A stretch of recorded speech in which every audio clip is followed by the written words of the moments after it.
নমস্কার সবাইকে, আমি শিমলা। তোমরা দেখছো শিমলা ওয়াইটি নতুন আর একটা ভিডিওতে তোমাদের অনেক অনেক ভালোবাসা। আজকে আর কোনো কাজ মানে আমার ব্লগ ভিডিও আপলোড করব না। আজকে হচ্ছে আমি কিছু কথা বলবো, এটাই আপলোড করব। সেটা হচ্ছে কি, মানে মানুষের আমি একটা কথা শুনেছি যে অনেকে বলে যে খুশির কারণে চোখ দিয়ে জল চলে আসে, কিন্তু জীবনে আমার 24 বছর বয়সে এখনো এরকম হয়নি যে খুশির কারণে চোখ দিয়ে জল চলে আসে, এরকম হয়নি। তো যাই হোক, আমি আজকে এত খুশি মানে যেটা বলে বোঝানোর মতো না। আমি কিভাবে বলবো এটাও আমি বুঝতে পারছি না। যাই হোক, অনেক খুশি আমি। আমার প্রেগনেন্সি চলছে, এই যে হচ্ছে 6 মাস পার করে 7 মাসে পড়ছে সবে, মানে 6.5 মাসই বলা যায়। এখনও মনে করো 6 মাস শেষ করে হচ্ছে 4-5 দিন হয়েছে, 7 মাসে পড়েছে। তো আমার প্রথম বাচ্চা তো মেয়ে বাচ্চা। তারপরে আমি ঈশ্বর কাছে তো অনেক চেয়েছিলাম যে যাতে আমার একটা পুত্র সন্তান হয়। মানে আসলে কি, প্রত্যেকটা মা বাবারই ইচ্ছা থাকে যে একটা ছেলে হোক বা একটা মেয়ে হোক, একটা ছেলে একটা মেয়ে, সুখী পরিবার, এরকম। গতকালকে হচ্ছে কি, আমি একটা অনুষ্ঠানে গিয়েছিলাম, নামযজ্ঞর অনুষ্ঠান। সেইখানে গিয়ে আমার এই যে গোবিন্দ দেখেছো, ছোট্ট গোপালের একটা ছবি কিনে এনেছি। ওই দেখো, দেখেছো গোপাল সোনাকে দেখতে এত সুন্দর ছবিতে, এত ভালো বোঝা যাচ্ছে না ভিডিওর ভিতরে, দেখতে বাস্তবে অনেক সুন্দর। তো আমি এই দেয়ালে হচ্ছে লাগিয়েছিলাম। এই দেয়ালে লাগানোর পরে আমার মেয়ে দুবার খুলে ফেলেছে, ওই সোফার পরে উঠে খুলে ফেলেছে, এবং খুলে ফেলে তারপরে হচ্ছে কি ছবির পরে উঠে মানে লাফালাফি করছিল। ছবিটা একখানে একটু কুঁচকেও গিয়েছে। তো আমি ছবিটা হচ্ছে ওই পাশ থেকে, মানে এই পাশের দেয়াল থেকে এই পাশের দেয়ালে লাগাতে গিয়েছি। তো আমি এই সোফার পরে উঠেছিলাম, এই সোফার পরে উঠে এইখানটায় উঠে হচ্ছে ওইখানে ছবিটা লাগাতে গিয়েছিলাম। তো আমার হচ্ছে কি নাইটি হচ্ছে আমার এই পায়ের কেনি আঙুলে বেঁধে, মানে আমি পাটা নামাতে গিয়েছি নিচের দিকে, আমার পাটা নিচের দিকে যায়নি, আমি পড়ে গিয়েছি। তো যেহেতু এখন 6 মাসের প্রেগনেন্সি বলা যায়, এখন যদি কোনো একটা দুর্ঘটনা ঘটে, সেটা হচ্ছে আমার জন্য ক্ষতি, আমার বাচ্চার জন্য ক্ষতি। অনেক চিন্তা করলাম, মানে পড়ে গিয়ে মানে আমি খুবই ব্যথা পেয়েছি। মানে ওর পেটে কোনো আঘাত খাইনি, কিন্তু আমার পায়ের চাপে পেটে একটু হালকা আঘাত খেয়েছে, আর আমার এই মানে মাজায় ব্যথা পেয়েছি আমি। যেহেতু অত উপর থেকে আমার পাটা নামি নাই, আমার পুরো ধরটা পড়ে গিয়েছে, পাটা সোফার পরেই বেঁধে আছে। তো যাই হোক, রাত্রেবেলা হচ্ছে আমার বাড়িওয়ালা কাকিকে এনে আমাকে একটা, মানে ভয় পেয়েছে নাকি শাশুড়ি মা বলতেছে, যদি ভয় পাস তাহলে হচ্ছে বল। আমি কিছু ভয় তো একটু পাই, স্বাভাবিক ব্যাপার, এটা তো ভয় লাগেই যদি মানে কোনো কিছু হয়, যেহেতু এত উপর থেকে পড়ে গেলাম। তারপরে হচ্ছে কি, আমি ওই কাকিকে ডেকে এনে আমাকে একটু ঝেড়ে দিয়েছে কাকি। তো যাই হোক, আগের মা কাকিরা যেটা করে সেটা তো ওরা করবেই। পরের দিন হচ্ছে ডাক্তার দেখাতে, মানে গতকালকে হচ্ছে ডাক্তার দেখাতে গিয়েছিলাম। গতকালকেও আমি কোনো ভিডিও আপলোড করিনি, জাস্ট সিদ্ধির বাবা বাইরে গিয়েছে, এটাই হচ্ছে আমি একটু ক্যাপচার করে এটাই আপলোড করেছি। যেহেতু আমি মানে আমি করেছি, মানে অন করেছি কি, যে আমি যদি ভিডিও না দিতে পারি তাহলে হচ্ছে আমি কিছু না কিছু, মানে কিছু না কিছু বলবো, কিছু না কিছু করব, কিছু না কিছু ভিডিও অন্তত আমি আমার ইউটিউবে দেবো।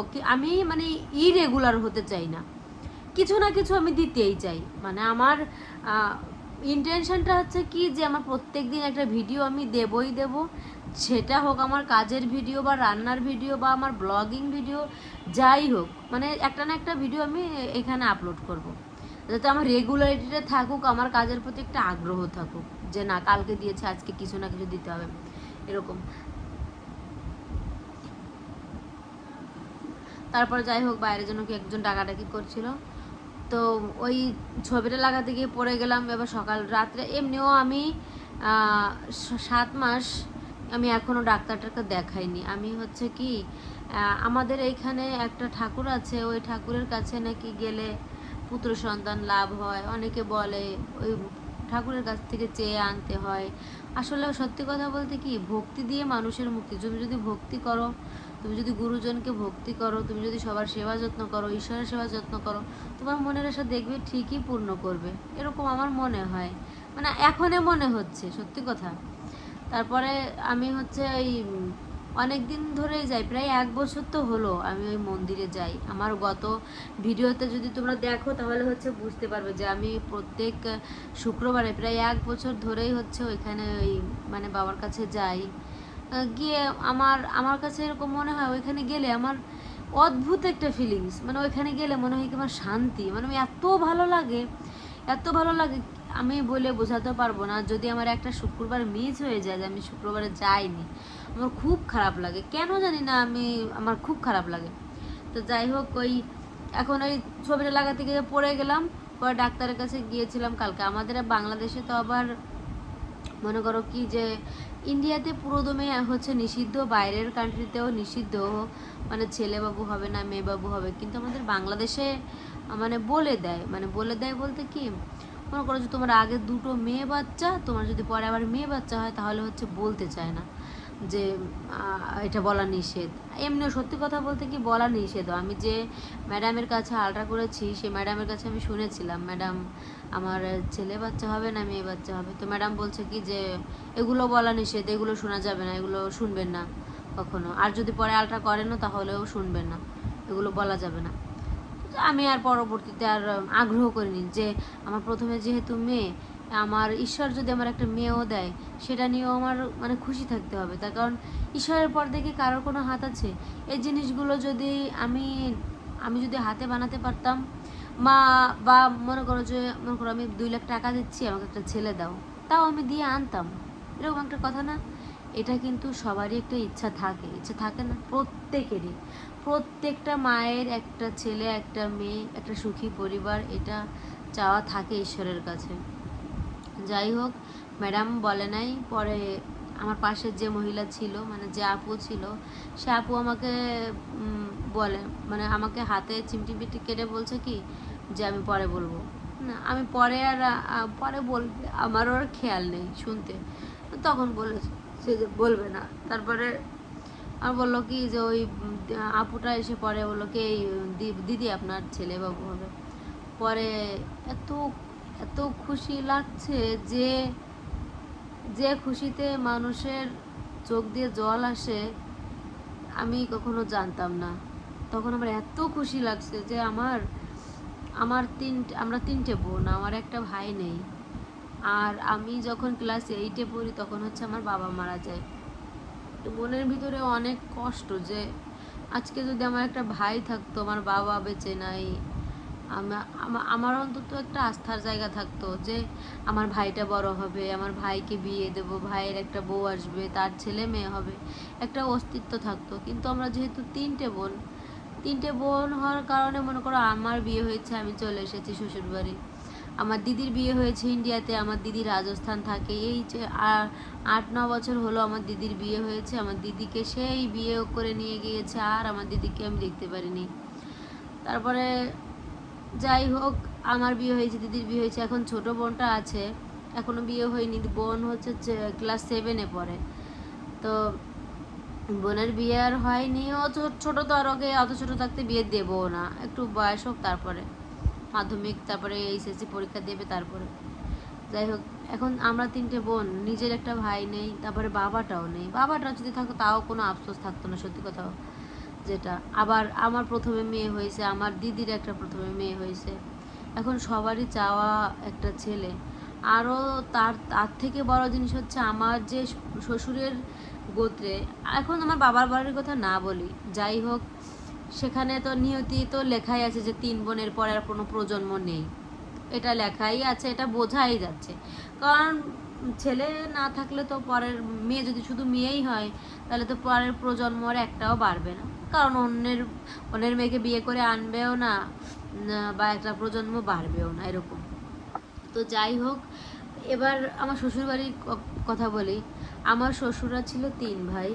দেখো ওই এই ছবিতে দেখা যাচ্ছে আমার শ্বশুর মশাই, ওই মানে ওইটা হচ্ছে আকাশি কালারের পরে সাদা শার্ট গায়ে, ওটা হচ্ছে আমার শ্বশুর, মানে আমার শ্বশুররা ছিল 3 ভাই, উনি ছিল বড়, মেজোজন আর ছোটোজন। ছোটোজন পুলিশে চাকরি করতো, পুলিশের টিএসএ ছিলেন, কিন্তু ছোটো কাকুর, আমার ছোটো শ্বশুরেরও মরার বয়স হয়েছিল না। আমার ছোটো শ্বশুরও স্টক করে হঠাৎ করে, মানে একেবারে জলজন্ত, মানে রিটায়ারমেন্টে যায়নি এখনো চাকরি, তখন আমার ছোটো শ্বশুরও মারা গেল। মানে বড়জনের পরে ছোটোজন মারা গেল অনেক দিন, প্রায় 8-10 বছর পরে মারা গেল। মানে আমার শ্বশুর মারা যাওয়ার 8-10 বছর পরে আমার ছোটো শ্বশুর মারা গেল। তারপরে হচ্ছে কি, এবার আমার মেজো শ্বশুরও ছোটো ভাই মরে যাওয়ার পরে এত কষ্ট পেলো ওনারও, তার 6 মাস পরে ওনারও ক্যান্সার, মানে আমার মেজো শ্বশুর। এখন আমার শ্বশুররা 3 ভাই, 3টে ভাইয়ের একটাও বেঁচে নাই। আর আমার শ্বশুরের 2টো ছেলে, আমার ভাসুরের একটা মেয়ে আর আমার একটা মেয়ে। এখন আমাদের বসু ফ্যামিলিতে, মানে আমাদের বসু বাড়ি, মানে আমরা যে বসু গোষ্ঠী আছি, গোষ্ঠীতেই এখনও মানে কারো ছেলে হয়নি, মেয়ে হয়েছে। আমার ভাসুরের হয়েছে, আমার হয়েছে, আর আর আমার দেবররা বিয়ে করেনি, তারা ছোট ছোটই আছে। তো যাই হোক, এখন বললো তো, দিদি তো বললো যে দিদি তোমার ছেলে বাচ্চা হবে। কথাটা শুনে অনেক খুশি হয়েছি, এই জন্য আমি আজকে কালকে থেকেই অনেক খুশি। যখন বললো, পরে আমি আবার দিদির কাছে শুনতে গেলাম যে দিদি এটা কি সত্যি না মিথ্যা, আমার বিশ্বাস হচ্ছে না। পরে বললো কি যে মিথ্যা কথা হবে কেন, আমি দেখলাম না, ডক্টর বললো আমি দেখলাম, আর আমরা এগুলো বুঝি এখন। মানে ওরা তো সবসময় থাকে ডক্টরের কাছে, ওরা থাকলে মানে উনি ইসিজিও করে, উনি অনেক কিছু করে, আমার ব্লাড নিল। মানে একটা জিনিস কি প্র্যাকটিক্যালি মনে করো, একটা জিনিস যদি করে তাহলে হচ্ছে তোমার ডক্টর, অনেক আছে না হাতুড়ি ডাক্তার, যেরকম মানে দেখতে দেখতে দেখতে দেখতে শিখে গিয়েছে অভিজ্ঞতা, তা উনিও তো অনেক কিছু বোঝে। আবার জিজ্ঞেস করলাম, পরে আবারও একই কথা বললো যে বারবার একই কথা বলছেন কেন। আমি বললাম এটা কাউকে বলা বলি করেন না, কারণ এটা বলা নিষেধ বলতে কি, মনে করো যে প্রথমে যদি 2টো মেয়ে হয়, তারপর যদি আবার মেয়ে হয়, তাহলে হচ্ছে বলে না, একেবারেই না না না না তো নাই, আর বলতে চায় না। আর আমার যেহেতু মানে শোনে নাই যে তোমার প্রথমে মেয়ে না ছেলে, কিছুই শোনে নাই, বললো যে তোমার ছেলে বাচ্চা। ওনারা দেখছি যখন আলট্রা করলো, তখন ওনারা দুজনে যেন কি দেখে হাসি দিচ্ছিল, তখন মনের মধ্যে ভালো লাগছিল যে কি ভালো কিছু দেখছে নাকি, এরকম মনে হয়েছিল। যাই হোক, আমার খুশির কথাটা আমি তোমাদের কাছেও শেয়ার করলাম, এর থেকে আর আমি কি বলবো বলো। আমি যেরকম খুশি হয়েছি, আমার মা তো অনেক খুশি, আমার শাশুড়ি মা তো অনেক। আমি সব থেকে আগে আমার শাশুড়ি মাকে ফোন করেছিলাম যে মা তোমার নাতিন হবে, তাই বললো। আমার শাশুড়ি মাও কান্না করছে যে আমার শাশুড়ি মা সব জায়গায় গিয়ে আমি যতটা না কান্না করি মানে ঠাকুরের কাছে, আমার শাশুড়ি মা তার থেকে বেশি করে যে আমার ছেলের একটা ছেলে হোক, আমি দেখে যাই, আমি মরার আগে দেখে যাই যে আমার ছেলের একটা ছেলে হয়েছে। অনেকই আশা, কিন্তু যাই হোক, এখন আমি বলি কি ঈশ্বর আমাকে একটা ছেলে বাচ্চা দিবে, সে যেন সুস্থভাবে পৃথিবীতে আসে, যেন আমার কোনো বিপদ না হয়। এটাই তোমাদের সবার কাছে আমি কামনা করি যে তোমরা সবাই আশীর্বাদ করো যাতে আমি সুস্থ থাকি, সুস্থভাবে আমার বাচ্চা জন্ম দিই, সে যেন পৃথিবীতে এসে ভালো কিছু করে, মানুষের মতো মানুষ হতে পারে, পৃথিবীতে যেন ভালোভাবে সে আসতে পারে। সবার আগে তো সে আগে মানে দুনিয়ার আলো দেখবে, তাই তো। তো যাই হোক, ভিডিওটা আজকে এই পর্যন্ত। সবাইকে নমস্কার জানিয়ে ভিডিওটা শেষ করছি। সবাই ভালো থাকবে, সুস্থ থাকবে।